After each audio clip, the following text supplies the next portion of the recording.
Bom, rapaziada, na segunda-feira vocês viram a apresentação do meu artigo que eu enviei para a faculdade. Ou uma parte da apresentação, ou melhor, toda a parte, porque eu cortei algumas coisas para enviar para a faculdade na edição que eu fiz posteriormente. Vocês viram na íntegra, sem edição nenhuma.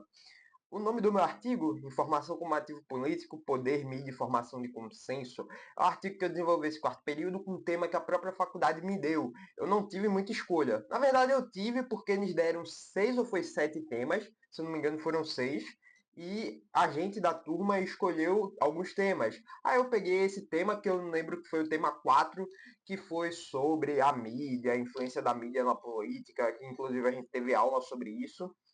E eu decidi fazer o artigo baseado nisso, que eu acho que é o assunto que eu mais tenho a dominância lá. A gente se percebe pela prova que eu fiz da mesma matéria de economia e ciência política, que caiu a maioria de coisas sobre crime organizado e política, que tem vídeo aqui no canal também falando sobre ah, o crime organizado e a política, que não dá nem foi eu tentando dar uma alma para mim mesmo, literalmente, para tentar entender alguma coisa antes da prova e no fim não deu certo. Vou fazer a recuperação desta prova maledita de economia e ciência política, porque nem com os pontos desse artigo, se eu vim tirar a nota máxima, eu consigo passar.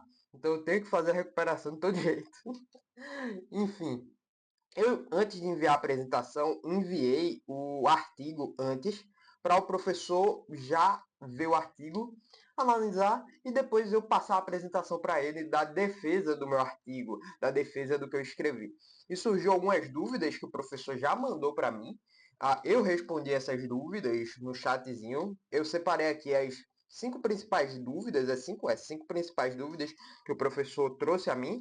Eu deixei a resposta aqui que eu dei só para eu me guiar, tá tipo assim que eu deixei. Aí deixei uma resposta curta aqui só para eu me guiar, joguei no chat GPT só para eu me orientar. E eu vou fazer um vídeo aqui trazendo a pergunta que o professor, que é simplesmente doutor em economia e doutor em relações internacionais, isso daí já é o quê? Já é quase uns 10 anos da vida do Caba. Foi fazer. O Caba é velho, velho entre aspas.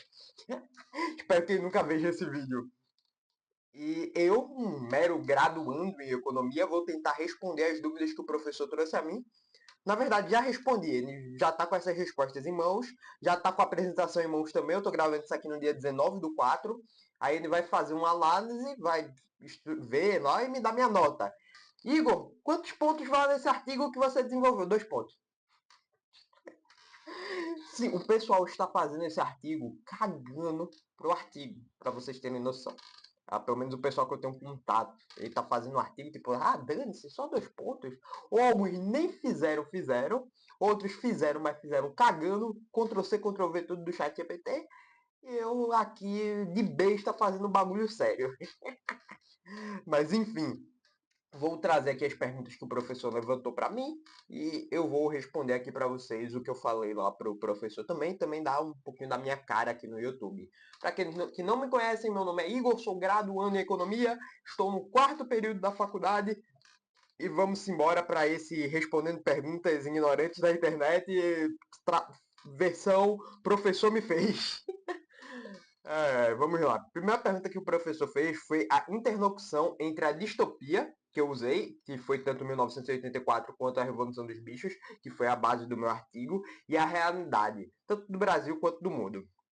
A pergunta: em seu desenvolvimento, você utiliza as obras 1984 e Revoluções dos Bichos de George Orwell para ilustrar mecanismos de controle. Como você articula a transição do totalitarismo clássico descrito por Orwell e Hannah Arendt para as estruturas democráticas contemporâneas mencionadas no texto, especialmente no que diz respeito ao uso da mídia como ativo estratégico?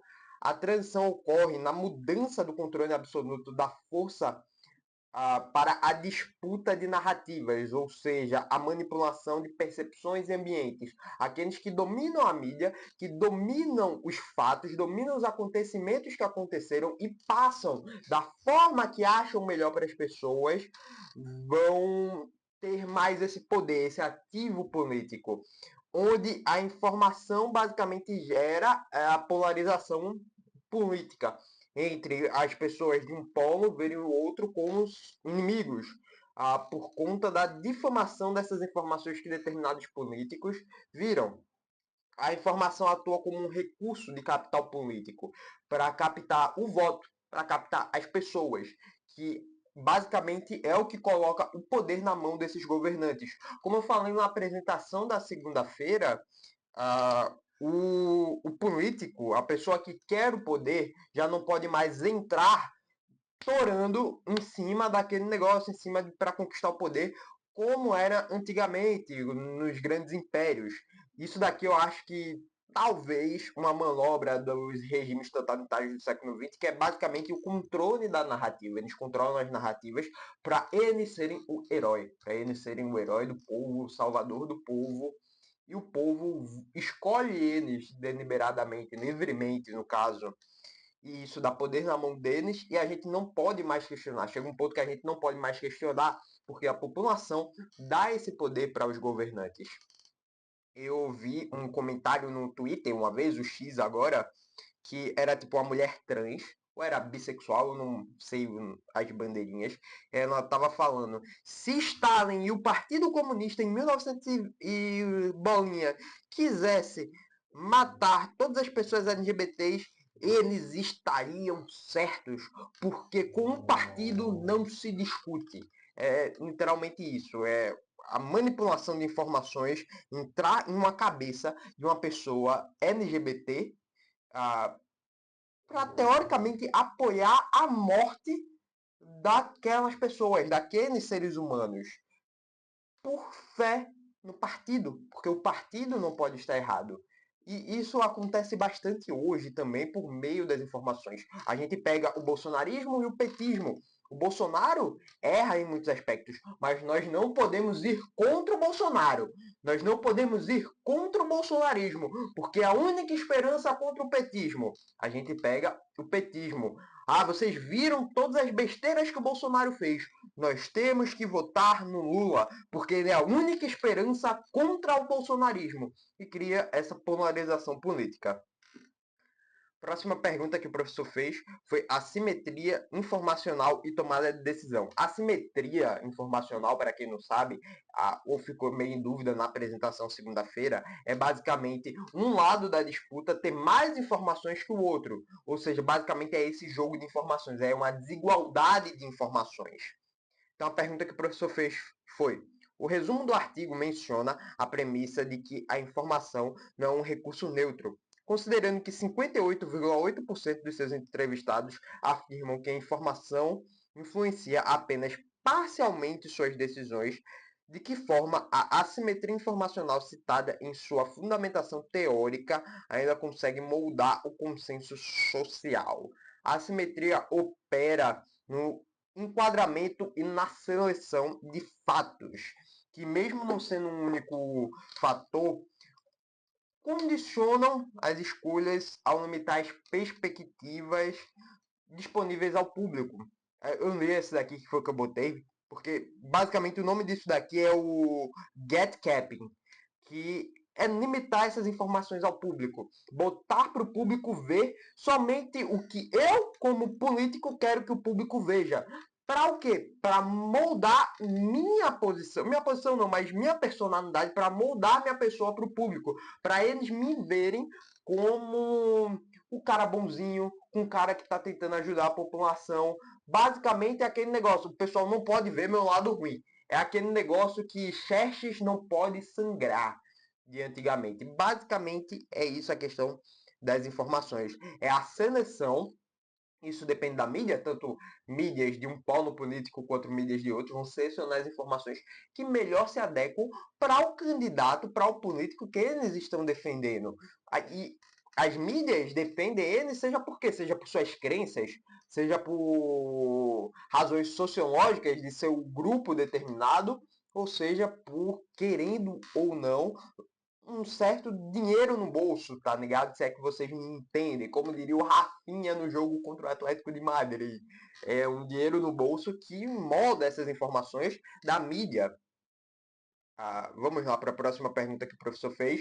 Foi o fenômeno das bolhas, basicamente das redes sociais, dos algoritmos, e a radicalização. Você discute como os algoritmos de recomendação e as redes sociais contribuem para o fortalecimento de visões homogêneas. Analisando os dados da sua pesquisa, onde 88,2% dos participantes afirmam buscar informações por conta própria, como essa busca autônoma pode, paradoxalmente, reforçar a polarização e a lógica do antagonismo extremo. A busca autônoma, muitas vezes, ocorre dentro das suas bolhas que é criado. Por exemplo, o algoritmo só vai mandar para você, se você é bolsonarista, mais coisas sobre o Bolsonaro. Ou seja, você vai ficar alimentando aquele negócio ali que não, o Bolsonaro tá certo, acertou em tudo. Isso daqui das rachadinhas do Flávio Bolsonaro não é verdade. Veja bem, é tipo isso. Mesma coisa no Lula. Você ainda pode ver um conteúdo uma vez ou outra, mas isso vai gerar uma aversão, você vai pular e você só vai considerar as informações da sua bolha, alimentando cada vez mais e achando que o seu político da sua determinada bolha, o seu espectro político é o correto, sem questionar. Você fica morto, você fica castrado intelectualmente, castrado de não conseguir mais questionar aquele seu político. Porque a sua bolha, para a sua bolha, ele está mais do que certo e você não pode questioná-lo. E por que isso? Porque ele é a única opção contra a outra bolha extrema. Então, basicamente, é isso. O indivíduo seleciona fontes que apenas confirmam suas crenças prévias. Basicamente, é isso que acontece. A próxima pergunta que o professor fez tem a ver com a informação como ativo econômico e político, que é justamente esse termo que eu usei, ativo político. Informação, poder, mídia, informação de consenso. Informação como ativo político. Então, basicamente faz a pergunta nisso. Baseando-se em Manuel Castells, o artigo define informação como um, entre aspas, ativo estratégico. Como a lógica econômica de um ativo, gerar valor e retorno, se aplica especialmente à construção do capital político e à mobilização de seguidores nas redes sociais mencionadas no capítulo 3.1. Só lembrando, se você quer ler o meu artigo, o link vai estar aqui na descrição para você ler o meu artigo, direto no site que eu disponibilizo para vocês, que é academia.edu, tá certo? A informação gera o valor político e é processada com símbolos que vinculam que criam vínculos emocionais, identitários, se convertendo nesse apoio eleitoral, basicamente. A informação é esse ativo político porque o político por si só não tem poder nenhum. É a população que gera esse poder para ele. Com a mídia, com a informação, você tendo um controle dessa informação, basicamente como o Orwell fala, se você controla o passado, você controla o futuro, se você controla o presente, você controla o passado. Então, moldando essas informações de falas que acontecem, você consegue moldar a percepção daquelas pessoas, gerando e criando vínculo com elas para elas fazerem te defender e lhe dando esse determinado poder. No meu artigo eu usei o exemplo do que aconteceu com Bolsonaro. Bolsonaro em 2020, durante a pandemia da Covid-19, decretou alerta de emergência no Brasil contra a pandemia. Porém, estávamos em época de carnaval. E a população, a mídia, não queria que o carnaval parasse, porque gera dinheiro para eles, gera grana para eles. E o Drauzio Varela, eu não queria mencionar esse nome no vídeo que eu mandei para a faculdade, mas aqui eu posso mencionar, que só vai ficar para vocês. O Drauzio Varela literalmente falou: não se preocupem, porque quem está pegando não tem sintomas mais do que uma gripezinha, do que um resfriado. E Bolsonaro parafraseou o Drauzio Varela alguns meses depois. Fizeram um corte e a mídia caiu matando, dizendo que Bolsonaro era isso, inclusive com influenciadores e jornalistas pintando a imagem de que Bolsonaro era um dos responsáveis, ou se não, o maior responsável pelas mais de 500 mil, ou se eu não me engano, na época era 300 mil mortes, ou 600 mil, foi 600 mil na real, mortes de pessoas por Covid-19. Cara, não faz ideia, eles cortaram a informação e controlaram, moldaram a percepção pública das pessoas para o presidente Bolsonaro. Não entenda mal, Bolsonaro tem uma parte de culpa? Com toda certeza, mas ele não é o maior culpado. Tem muita gente que é culpado nisso daí, nesse meio. E eu prefiro não entrar em nomes para não ser processado. Supostamente são culpados. Entenda? Dentre muitos outros que pregam uma coisa dizendo fique em casa e vai jogar bola durante a pandemia. Tipo isso, coisas que aconteceram nesse nível. Agora uma pergunta sobre a metodologia e as limitações da pesquisa que aconteceu. Sua pesquisa possui um caráter exploratório, com uma amostra de 17 participantes, focadas na região de Paulista, Pernambuco. De que maneira os resultados quantitativos obtidos dialogam com interpretações quantitativas quantitativa complementar para validar suas conclusões sobre o cenário nacional de polarização.